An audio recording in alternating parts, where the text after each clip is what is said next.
오늘 이 시간에는 빌립보서 4장 4절에서 7절의 말씀을 가지고 주 안에서 항상 기뻐하라 라는 제목으로 잠시 말씀을 증거하도록 하겠습니다. 오늘 본문 4절 말씀 보시면은요, 사도 바울은 빌립보 교인들에게 주 안에서 항상 기뻐할 것을 권면하고 있는데요. 여러분 혹시 지난 시간에 우리가 살펴봤던 말씀 기억나십니까? 그러니까 유오디아와 순두계 기억나세요? 예, 이분들 무엇이 문제였습니까? 그렇죠. 유오디아와 순두계는 마치 빌립보 교회의 그 여자분들 내에서는 두 기둥과도 같은 분들이었던 것 같습니다. 그런데 이분들이 한마음 한뜻이 되지를 못했어요. 일치하지 못하고 서로 불화했다라는 것입니다. 그러면 그들이 일치하지 못했던 이유 어디에 있습니까? 불화했던 원인 어디에 있습니까? 사실 성경에는요, 어떤 문제로 인해서 그들이 불화했는지 일치하지 못했는지 그 이유에 대해서는 설명이 나오지를 않아요. 그러나 사도 바울은요, 해결 방법은 제시하고 있는데 그게 무엇입니까? 해결 방법이 주 안에서 어떤 마음을 품어라? 같은 마음을 품어라. 주 안에서 같은 마음을 품는다는 게 뭐예요? 빌립보서 2장의 말씀을 보니까 예수님처럼 겸손하다. 상대방을 높이고 나 자신을 낮추면요, 불화가 생기지를 않아요. 상대방을 존중하고 나 자신을 낮추면은 결코 불화가 생기지 않는다라는 것입니다. 그리고 두 번째 방법을 제시합니다. 첫 번째는요, 예수님처럼 겸손한 마음을 갖고, 두 번째는 4절 말씀을 보니까 돕고 도우라는 거예요. 이게 무슨 말씀입니까? 그 두 분이 오늘날로 말하면 두 권사님이 서로 불화하니까 그 빌립보 교회 안에 있는 지도자뿐만 아니라 모든 성도들에게 당부하고 있는 거예요. 그분들의 화해를 위해서 교회의 모든 식구들이 어찌해야? 돕고 도와라 라고 그렇게 권면하고 있는 거예요. 여러분, 어떤 구경이 제일 재밌어요? 불 구경하고 싸움 구경. 그래서 교회 안에서 일치하지 못하고 서로 막 싸워요. 그때 어떻게 됩니까? 오랜만에 보는 구경이니까 즐겨야 됩니까? 아니죠. 어떻게 해야 돼요? 화해시키도록 권면해야 된다는 거예요. 이거는요, 가정에서나 아니면은 직장에서나 어느 모임에서나 이렇게 불화하는 사람이 있으면은 서로 가가지고 그 상대방을 갖다가 헐뜯도록 조장하는 것이 아니라 이렇게, 야, 저 사람이 그러는데 너에 대해서 칭찬하던데 좋은 소리만 해주는 거예요. 그러면 어떻게 돼요? 결국 서로 화해하게 된다는 거예요. 돕고 돕도록 그렇게 해야 된다는 것이죠. 그런데 이 말씀 직후에 주신 말씀이 있어요. 이 말씀 직후에 주신 말씀이 무엇이냐면 주 안에서 항상 기뻐하라. 오늘 본문의 말씀, 4절의 말씀. 그러므로 문맥을 놓고 볼 때 성도는 항상 기뻐해야 하지만 특별히 어떤 경우에도 기뻐해야 된다? 불화하는 경우에도. 사실 행복하고 즐거울 때 기뻐하는 것은요, 세상 누구나 하는 거예요. 그러나 불화하고 힘들 때도 기뻐할 수 있는 것은 그게 뭔지 아십니까? 성도의 그게 특권이에요. 성도의 특권. 왜냐하면 여러분 7절 말씀 보세요. 7절 말씀 보시면은요, 이런 말씀이 있죠. 그리하면 모든 지각에 뛰어난 하나님의 평강이 그리스도 예수 안에서 너희 마음과 생각을 지키시리라. 아멘. 그러니까 하나님의 평강이 우리의 마음과 생각을 어찌하시기 때문에? 지켜주시기 때문에. 세상 사람들에게는요, 하나님께서 평강으로 그들의 마음과 생각을 지켜주시지 않아요. 그런데 우리 성도들에게는요, 하나님께서 하나님의 평강으로 우리의 마음과 생각을 지켜주시기 때문에 우리가 불화할 때에도 기뻐할 수 있다, 없다? 기뻐할 수 있다라는 것입니다. 그렇다면 이러한 하나님의 은혜는 거저 주시는 은혜일까요? 아니면 노력으로 얻는 은혜일까요? 어떤 것 같습니까? 이렇게 하나님께서 평강으로 우리의 마음과 생각을 지켜주시는 이 은혜가요. 그래서 항상 기뻐할 수 있는 이 모습이 거저 주시는 은혜인 것 같습니까? 아니면 노력으로 얻는 은혜인 것 같습니까? 자, 오랜만에 손 한번 들어볼까요? 거저 주시는 은혜다. 하나님의 거저 주시는 은혜. 예. 예, 두 분. 예. 아, 3명. 눈치 보면서. 자, 노력해서 얻는 은혜인 것 같다. 노력해서 얻는 은혜인 것 같다. 예. 뭐야, 또 두 번 드는 거 없어요. 그 손 안 드신 분들은 뭐예요? 예. 중간은 가겠다. 중간은 가겠다. 자, 그런데요. 제가 보니까 이 은혜는요. 노력으로 얻는 은혜예요. 노력으로. 예. 물론 주시니까 우리가 갖는 거지만은 주신다고 해서 아무나 다 얻을 수 있는 건 아니더라고요. 거기에 우리의 노력이 필요한 것 같아요. 왜냐면은요. 7절 말씀이 어떻게 시작합니까? 그리하면이라는 접속사로 시작하는데 이 접속사는요. 앞의 내용에 대한 어떤 결과예요. 예. 그리하면.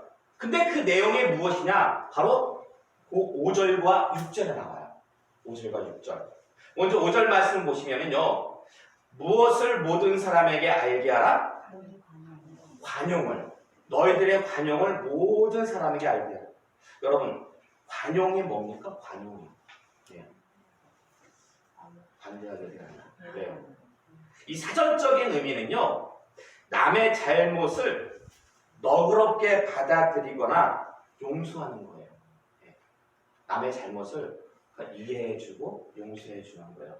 근데 원어적인 의미는요. 넓은 마음으로 다른 사람을 품는 거예요. 예. 넓은 마음으로. 그러니까 같은 의미예요. 우리의 사전적 의미나 원어적인 의미나 어찌 보면 이해하고 용서하고 뭐 하는 거다? 사랑하는 거다. 사랑하는 거다. 그래서 이 관용을 한마디로 요약하면은요. 예?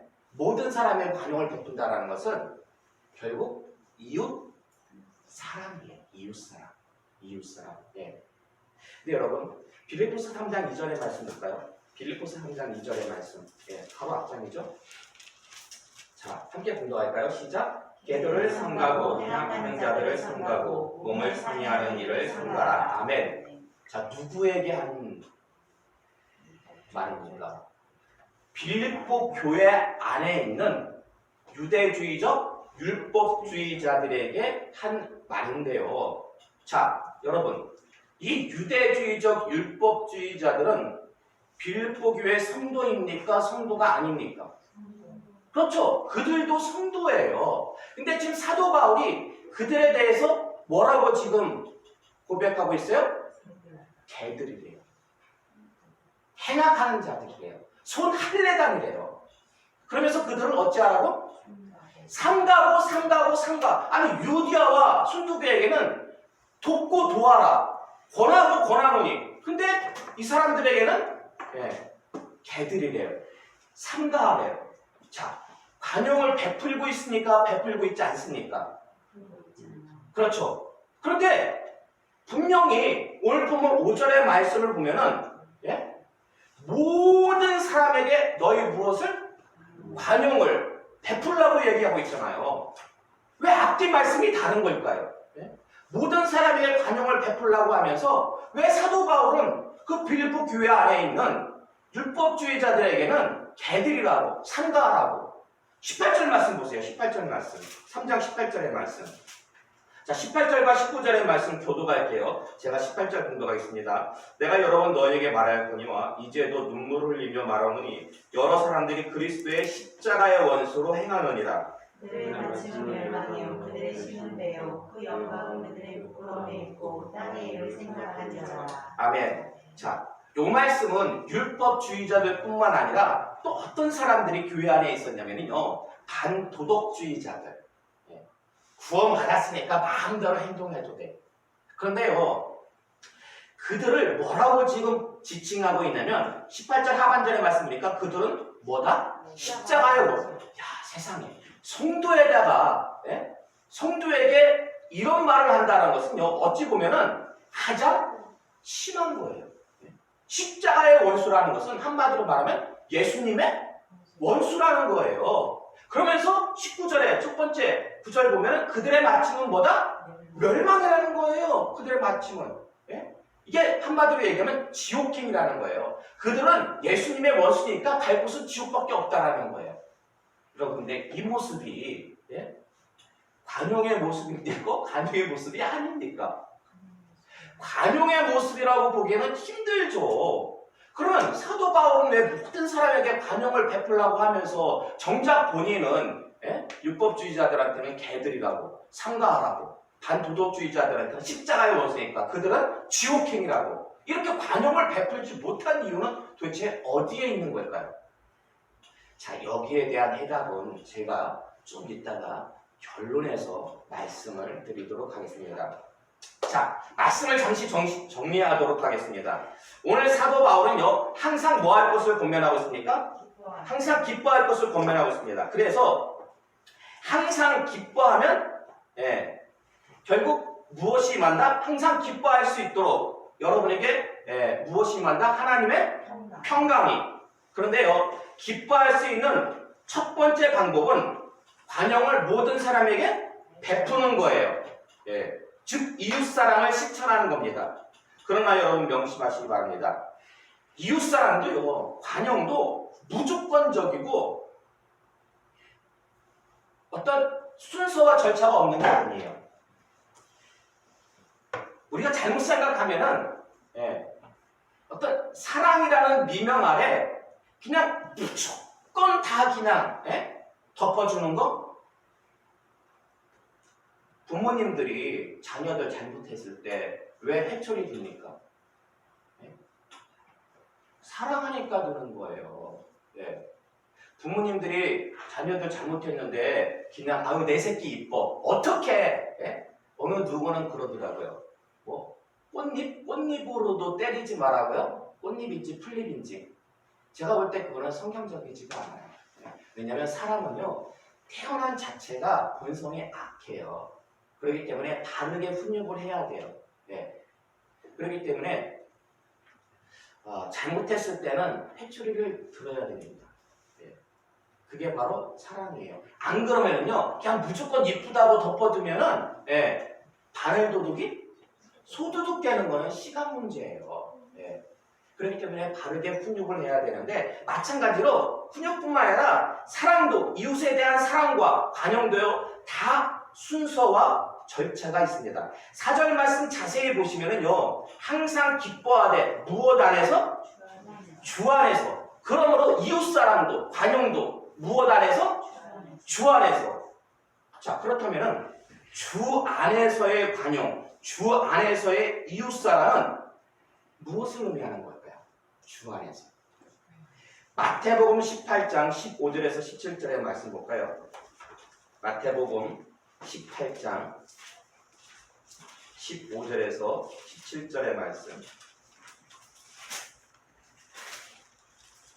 신약성경 30면입니다.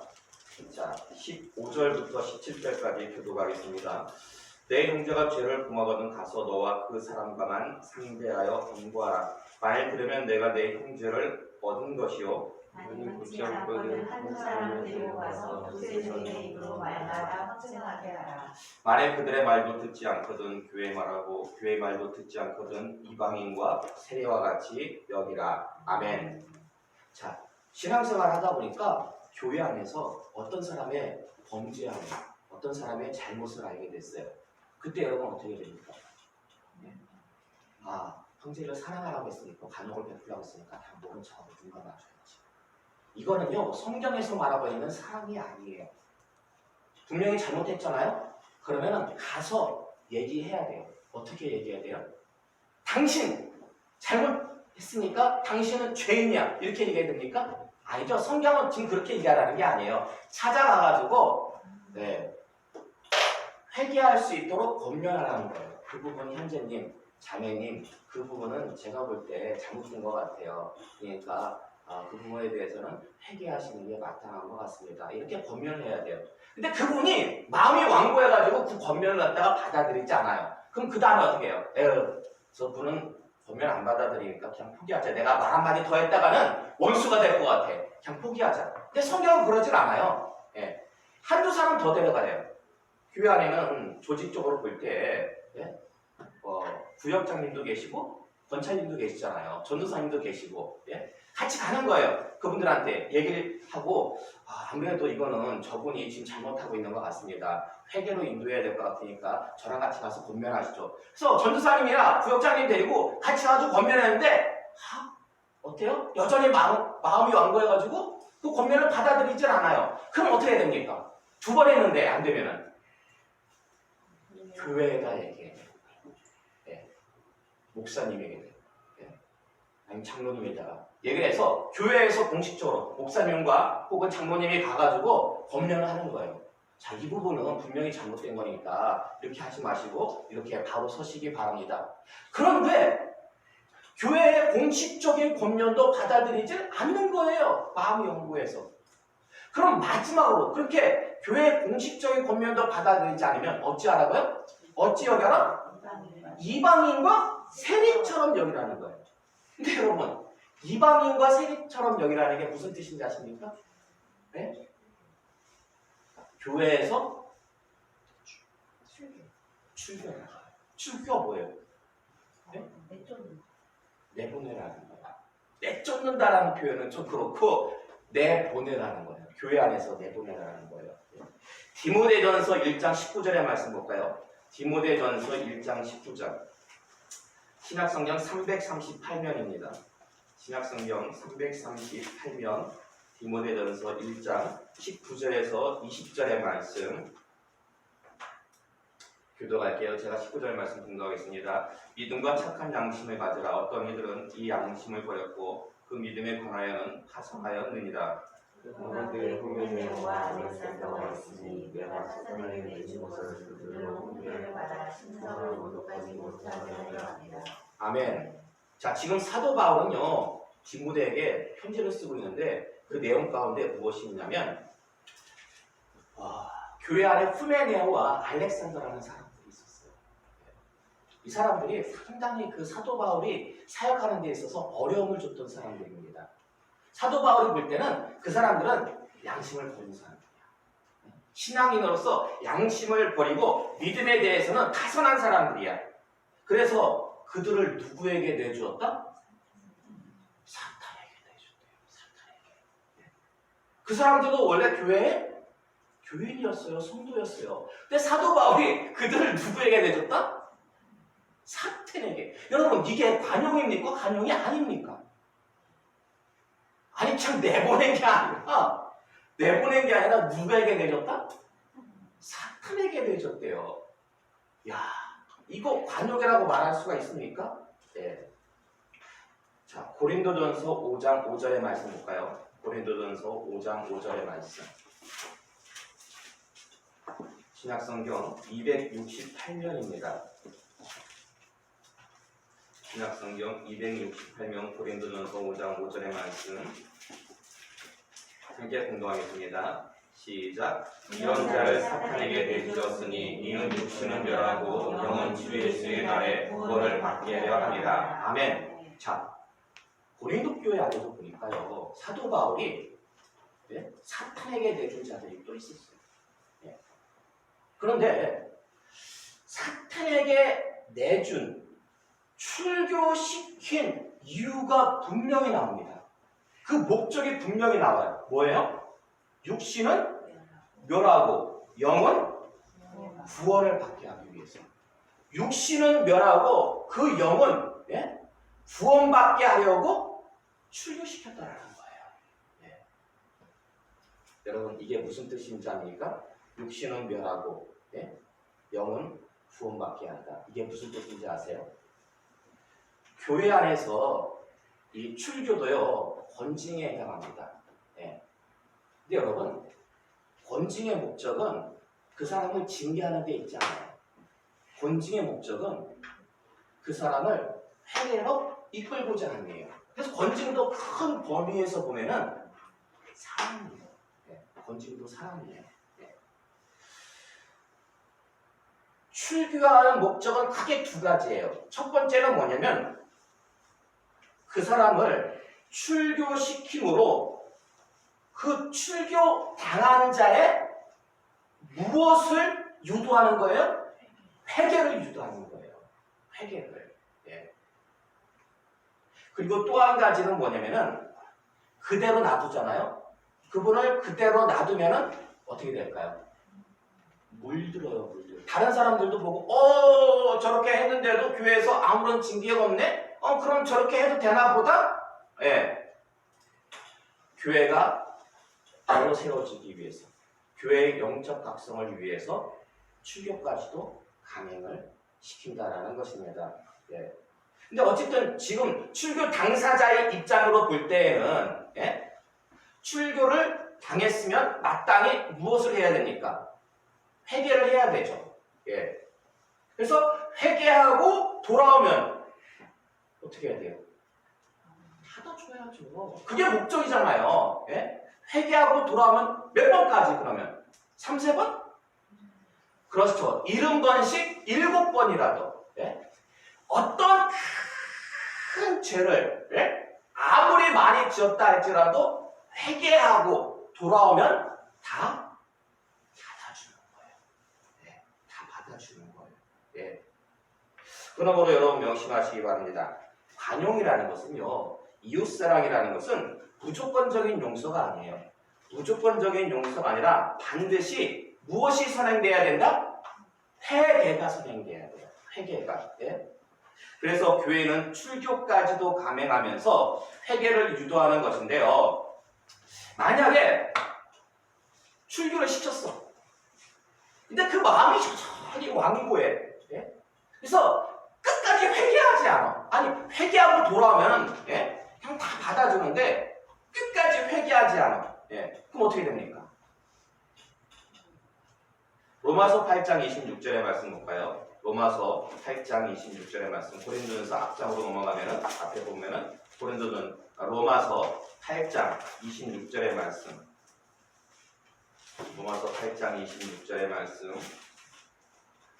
함께 공부하겠습니다. 시작. 이와 같이 성령도 우리의 연약함을 도우시나니 우리는 마땅히 기도할 바를 알지 못하나 오직 성령이 말할 수 없는 한식으로 우리를 위하여 친히 간구하시느니라. 아멘. 자, 성도에게는요, 누구나 성령이 함께 하십니다.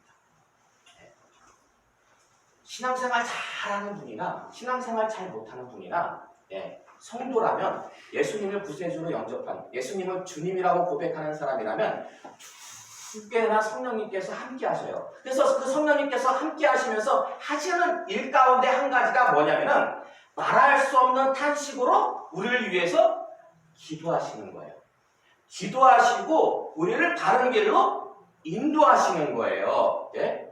근데 성령 하나님께서 우리를 위해서 기도하시고 우리가, 예? 여기 있는 목사도 죄인이고, 예? 엄마 아빠도 죄인이고, 자녀들도 다 죄인이고, 방금 태어난 아기도, 예? 죄인이에요. 예? 우리 문제 가운데에서, 예? 죄된 본성 가운데서 태어났기 때문에 누구나 죄인이에요. 그래서 여러분 그거 아세요? 아기들 있잖아요. 아기들이 이렇게 자라면서 보면은요, 누가 가르쳐 주지도 않았어요. 누가 가르쳐 주지도 않았는데요, 그냥 놔두면, 본성 그대로 놔두면요, 희한해요. 애들이 한 2-3살 때쯤 되면요, 누가 가르쳐 주지도 않는데 애들 거짓말해요. 예. 그리고, 예, 누가 가르쳐 주지도 않는데, 물론 착한 짓도 하죠. 예? 근데 안 좋은 짓을 갖다가, 예? 그걸 희한하게도 해요. 예. 왜요? 본성이 악하기 때문에. 예. 그러니까 사람은요, 그냥 놔두면 성도라고 해가지고요, 예? 다 거룩한 거 아니죠. 예. 우리는 항상 거룩하기 위해서 노력하는 사람들이에요. 예. 이 땅에서 완전한 거룩은 없습니다. 그러니까 여기 있는 목사님도 잘못하는 모습이 분명 있어요. 여러분도 분명 있어요. 다 우리 가운데 다 죄짓고 살아요. 그때마다 성령님께서, 우리와 함께 성령님께서 너무나 안타까우신 거예요. 안타까워가지고 어떡하세요? 말할 수 없는 탄식으로 우리를 위해서 기도하시고 바른 길로 인도하신다라는 거예요. 그래서 여러분, 성령님께서 역사하시는 방법 중에 한 가지가 양심이에요. 양심. 양심. 양심에 꺼리낌이 있잖아요. 예? 뭔가 이렇게 꺼리낌이 있는 거. 그거는요, 지금 성령님께서 바른 길로 인도하시는 거, 너 그러지 마. 그러면 안 되잖아. 예. 근데 그런 성령님의 인도하심을 양심을 통해서 깨닫고도 거역하는 거예요. 완고해가지고 그걸 일부러 거역해. 알면서도 거역해. 그게 뭐예요? 성령님의 인도하심을 알면서도 내가 지금 잘못했다는 거 알고 내가 회개해야 된다는 거 알고 회개하고 돌아가면은 용서해 준다는 걸 알면서도 그냥 거역하는 거야. 그게 바로 성령 회방죄예요. 그게 바로 성령 회방죄. 마태복음 12장 31절의 말씀 볼까요? 마태복음 12장 31절의 말씀.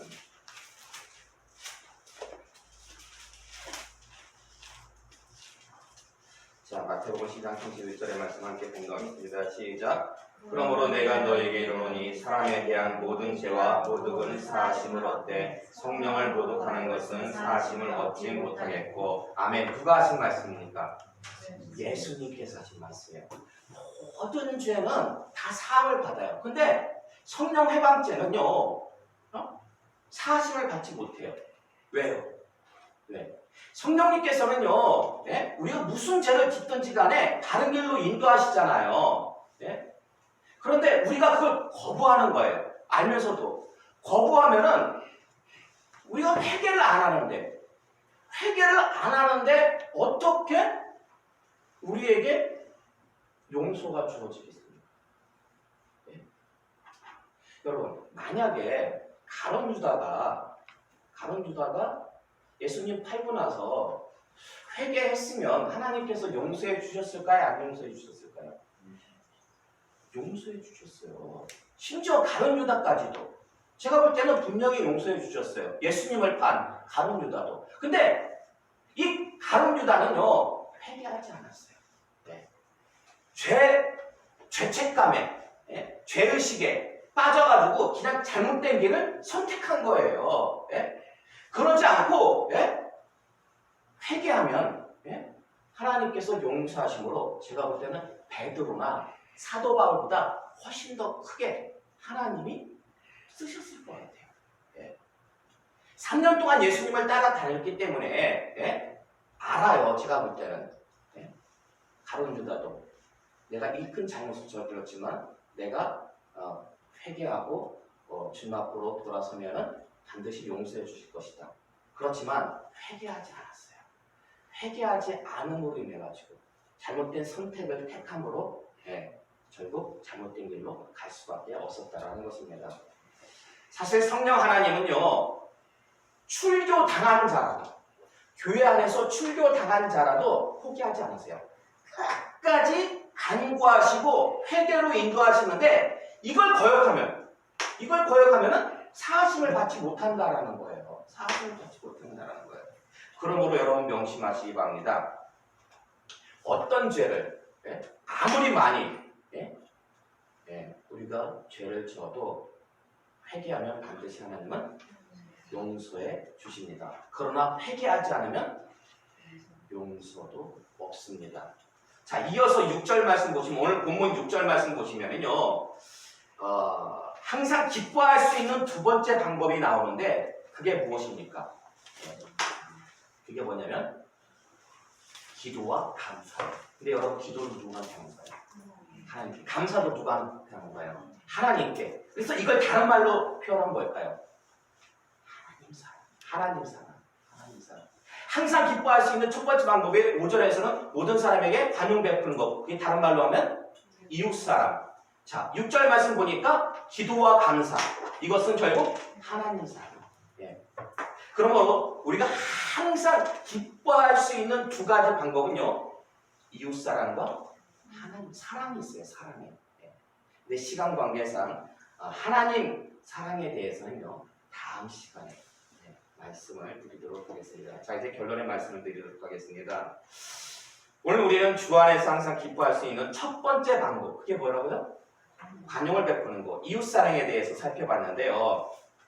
자, 그럼 왜 사도 바울은 빌립보 교회 안에 있는 율법주의자들과 반도덕주의자들에게는 왜 관용을 베풀지 않은 걸까요? 왜? 그들에게는 간단합니다. 항상 기뻐하게 누구 안에서? 주 안에서. 그들을 주 안에서 용납할 수가 없었기 때문입니다. 그러니까 그들이 주장하는 게 있어요. 교회 안에서. 그들이 주장하고 다른 사람들에게 가르치는 율법주의와 반도덕주의는 예수님의 가르침과 어떻게 돼요? 상반돼요. 일치하지 않아요. 그래 전혀 다르기 때문에 조금도 용납할 수가, 받아들일 수가 없었다라는 것입니다. 여러분, 다르다는 것은 틀린 겁니까? 틀리지 않은 겁니까? 다르다. 요즘 세상에서 그런 말 많이 쓰죠. 세상에서 뭐라고 합니까? 다른 것은 틀린 것이 아니다. 다를 뿐이다. 그래서 분위기가 어떻게 형성이 되냐면요. 세상에서는 다른 것은 틀린 것이 아니기 때문에 기독교 외에도 다른 종교에도 구원이 있다. 남자와 남자가, 여자와 여자가 결혼하는 것도 다른 문제지 틀린 문제가 아니다. 지금 추세가 그렇잖아요. 우리나라뿐만 아니라 전 세계의 추세가 그렇잖아요. 그러나 여러분, 분명히 명심하시기 바랍니다. 성경과 다른 것은 틀린 겁니다. 성경과 다른 것은 틀린 거예요.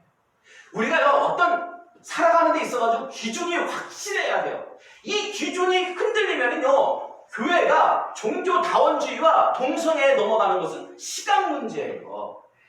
우리가 확실한 기준, 우리를 만드신 하나님께서 우리에게 다르게 살라고 주신 이 성경 말씀대로 우리가 기준을 삼고 나아갈 때에 우리가 올바른 삶을 살 수가 있다는 것입니다. 다른 종교에는 구원이 없습니다. 동성애는요, 분명히 잘못된 겁니다. 그러므로 여러분, 삶의 기준을 세상에 두지 마시고 하나님 말씀에 두시기 바랍니다. 하나님 말씀에. 여러분, 왜 우리가 삶의 기준을 하나님 말씀에 두어야 되는지 아십니까? 그렇죠. 자, 신명기의 말씀 마지막으로, 신명기 마지막 부분입니다.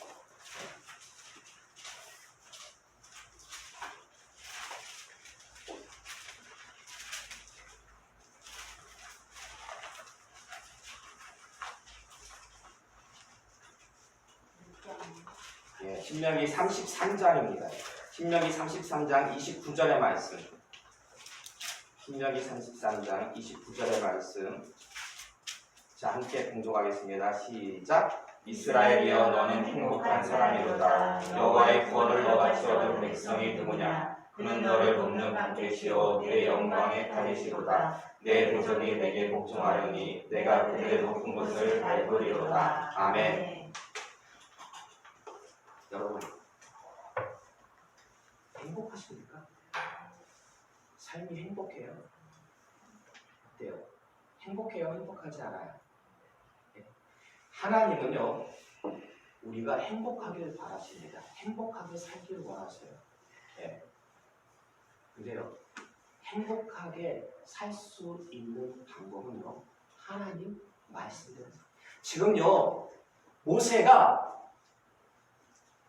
신명기 마지막 부분에서요, 이스라엘이여, 너희는 참 행복하다라고 지금 고백하고 있어요. 왜요? 다른 민족에게는, 다른 백성들에게는 하나님께서 말씀을 주시지 않았어요. 오직 이스라엘 백성들에게만요, 하나님의 말씀을 주셨어요. 그 말씀대로만 살면은요, 여러분에게 행복이 주어지는 것은 시간 문제. 여러분의 인생 가운데, 여러분의 가정 가운데, 학업과 직장 가운데, 세상에서도, 예? 교회 안에서도 행복해지는 것은요, 시간 문제라는 것입니다. 세상 사람들은 몰라요. 세상 사람들은 그걸 모르니까 계속해서 제가 철학을 전공했거든요. 철학을 전공했는데 철학의 목적이 뭔지 아십니까, 여러분? 철학의 목적? 철학의 목적은요, 진리 탐구예요. 진리 탐구. 지혜를 찾는, 철학의 어원이 지혜를 찾는다, 진리를 찾는다라는 거예요. 진리를. 근데 제가 보니까 철학 안에는 진리가 없습니다. 모르겠어요. 다른 사람이 누가 들으면, 철학 전공하신 분이 들으면 반박할지 모르겠는데, 제가 보니까 역대적으로 계속해서 진리라고 얘기했던 부분들이 있잖아요. 위대한 철학자는 어떻게 탄생되는지 아십니까? 위대한 철학자는요, 그 전까지 진리라고 여기던 것을 뒤집으면 돼요. 뒤집어 버리면요, 그럼 위대한 철학자 되고, 그 다음부터는 그 사람이 주장하는 게 진리가 되어버려요. 역대적으로 아주 유명한, 여러분이 알고 있는 뭐 소크라테스, 네? 아리스토텔레스, 플라톤 다 보면요, 다 뒤집었어요. 자기 스승들의 이론을 다 뒤집었어요. 네? 진리가 그러니까 이거는 사람에 의해서 매 순간마다 바뀌는 거예요. 네. 근데 여러분, 세상 사람들은 성경이 없기 때문에 그들의 삶의 기준이 무엇이 되는지 아십니까? 철학이 돼야 돼요. 철학이 돼요. 그래서 오늘날에는 그 철학의 가장 큰 사주 중에 하나인 인문학이라는 게 있죠. 네. 그 인문학을 통해 가지고 세상 사람들은 다른 것이 틀린 것이 아니다. 그것도 인문학에서 나온 거예요. 그런 어떤 기준들을 가지고 이 세상을 살아가는데 아닙니다, 여러분. 결코 행복해질 수가 없는 거예요. 잠시 그럴듯해 보이지만 나중에 하면 다시 또 뒤바뀌어요.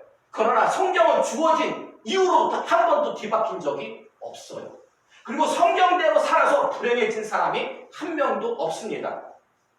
제가 아는 누구는 열심히 교회 다니는 것 같은데 교회 교회는 다니는데 경건의 모양은 있는데 경건의 내용이 없는 거예요. 신앙생활을 하면은요, 말씀대로 살아야 돼요.